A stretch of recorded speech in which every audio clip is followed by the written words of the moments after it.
out here in Jammers in Lakeland, as it is the winter warmer for Brewerton and Fulton Speedway. No, the guy you have sitting in front of you right now is not running at Fulton or Brewerton Speedways, but his son is. Tommy Barron, of course, is 62 years old. If you were back in the 90s in the street stock division at Canandaigua, of course, Cuyahoga County Fair Speedway, rolling wheels, all that kind of stuff, Tommy was a mainstay in that. Actually won 5 races his first year in the novice division before moving up. He has won championships at Canandaigua, Cuyahoga County, Fulton, and he was the Mr. Dirt street stock champion. Or was it pro stock then? I think it was still pro stock. It went from pro stock street stock to pro stock, yeah. He is still running, by the way. He is running a super stock with ROC. He has 2 championships there. First of all, Tommy, how are we doing? I have three championships. Even better. So how are we doing? I'm good. So what are we doing here tonight? This is not usually your area. Well, we came from my son. He finished 7th in points, and we came to check it out. Okay. How is he doing?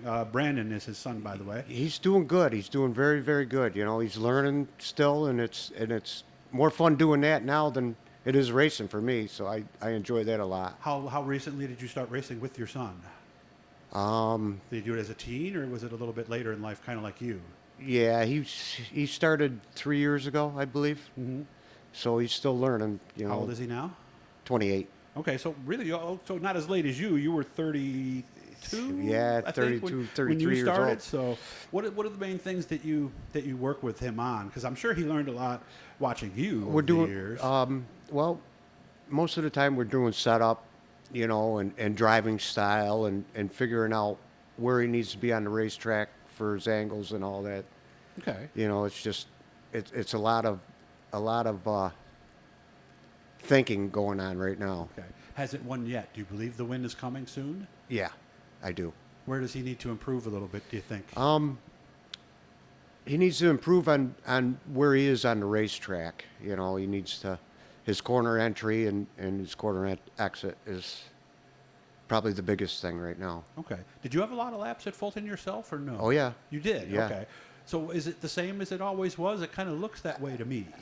I think it's a little bit different as far as the way the track is prepared. It stays consistent every week. It turns into the same racetrack. So it makes it easier, a little bit easier for us, because we can set the car up to get to where we need to be at the end of the night. That's true, because back in the 90s, when you and I were hanging out at Canandaigua, the tracks were very heavy. Yes. Unlike today. So there was probably a lot more adjustment that needed to be done Yes. during the course of the night, where Yes. now it's almost rare that you get a heavy racetrack. It's more shock changes than anything now. Really? you That's know, the big thing? Yes. Okay. But before we get going too much longer, I do want to say a big thanks to Jammers, sports bar and restaurant out here in Lakeland. We did this with them last year. They were very nice. They gave me the ice cream parlor, is where we are right now, Yeah. too. And we also want to thank Rudy Plumbing, 315-638-RUDY.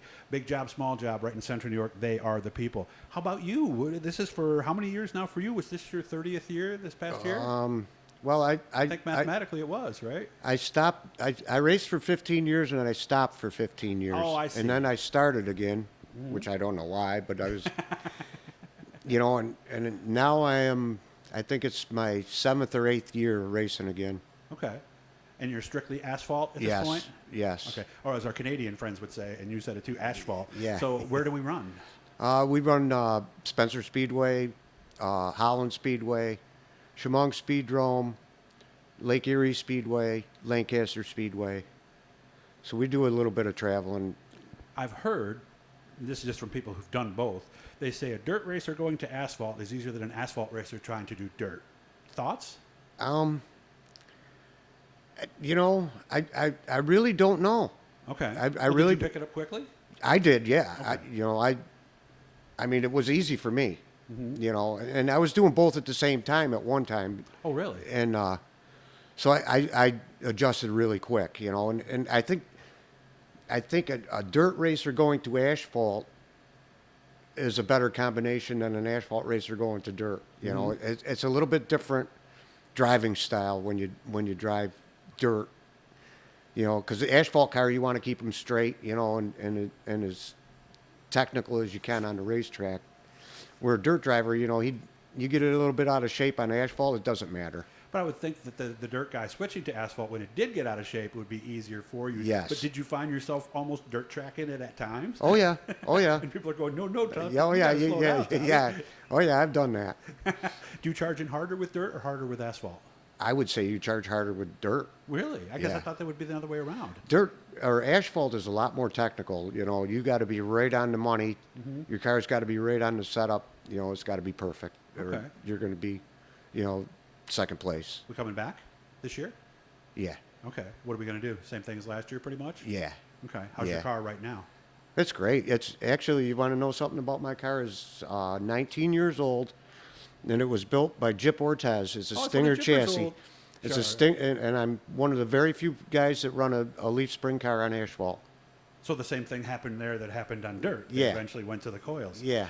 Okay. Is that an advantage or disadvantage? And I if think so- it's an advantage as far as forward drive on the asphalt. Okay. Some guys told me it's a little easier to control how much roll you get with the coils versus It is. the, It that's is. about the biggest is. advantage of the coils. But the thing is I've always driven Leaf spring cars, so I don't know You know any any different. I don't know any different. Okay. Car could race today, or we still have some things to do? Oh yeah, You're could- ready? Oh yeah, I could go right tomorrow and go racing. Okay. Any thank yous you'd like to get in for some folks that have Yeah, helped I'd you? like to thank all my sponsors. I got Christina and Kevin Lazaro. They help us out a lot. Scott Lane, my brother, my mother and father. My son. Oh, they're still helping. That's nice. Yeah, Lori, my girlfriend. There's a lot of people. Bill Van Hagen. He helps out quite a bit, and I got Lazaro Performance. Rick's Chicken Barbecue. I got to think about them now because I haven't. That's strictly a barter deal. All Yeah, the chicken you can eat. yeah. Right? Good deal, right? Rick's Brooks Factory Direct Trailers. Who else do I got on there? Rocket Performance, Fernwood Auto. There's a bunch of them I'm Okay. missing I'll right make now. sure I hit you again sometime Yeah. and we'll get some of those. Yeah. Last question before we go. I got a couple minutes so I can ask you this. But when we were there at 98, you and I were working. I was Canandaigua, you were racing, of course. Yeah. And look at the people you raced against back Yeah. then. Les White, Steve Pizarnik, Yep. a lot of great guys. We had. Actually, Steve Pizarnik was the guy that taught me how to drive a race Oh, he car. was? Yes. Okay. He taught a lot of people, too. Yes. Gary Montgomery was up in the tower. Yep. We really didn't know how good we had it back then, did we? No, we didn't. It was great times. Mm-hmm. Great times. We had a lot of fun. Good to see you. I'll make sure I get his son on here, hopefully tonight. And again, thanks everybody here at Jammers. Next time I see you, I'll make sure we track you down. And again, thanks for spending time with me, man. I really appreciate it. All right. Thank you, Doug. This is YouTube, so make sure to subscribe, hit the like button, put on any notifications. That way you'll know every time we're doing something new, and leave a comment if you'd like, if there's somebody else you'd like us to get. Thanks again, Tommy. Thank you.